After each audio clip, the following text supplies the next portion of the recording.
mbere yuko dutangira filime yacu reka hano manze nkwereke chips nziza cyane ushobora kuba wakwirira wowe n'abawe, ndetse izo nta zindi bazita umwotsi nyawe potato crisps. Izo ngizo akaba ari chips nziza cyane ndetse ziribwa n'abantu b'ingeri zose, abakuru, abato, abana, abashesha kanguhe.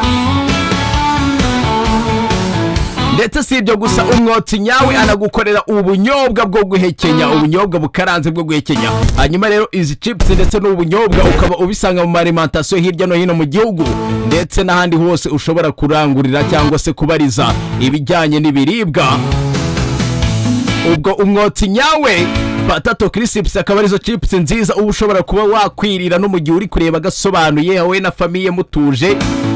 Chips na amafiriti nyabona, ndetse ukanirira umwotsi nyawe special roasted peanut, akaba ari ubunyobwa bukaranze bukorwa n'umwotsi nyawe.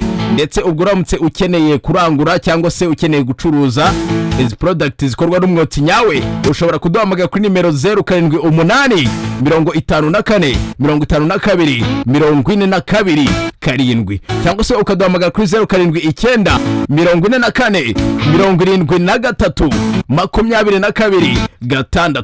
Umwotsi nyawe potato crisps, izo ngizo nizo chips nziza ubundi ubukwiriye kuba urya nk'umuntu w'umusirimu. Hanyuma umwotsi nyawe special roasted peanut, ubwo nibwo bunyobwa rwose ugomba kwirira uri kureba gasobanuye, uri pose wowe n'abawe. Ndetse ibi byose ni ku giciro cyiza cyane. Iyo uhamagaye kuri izo nimero tubikugezaho aho uherereye mu gihugu hose.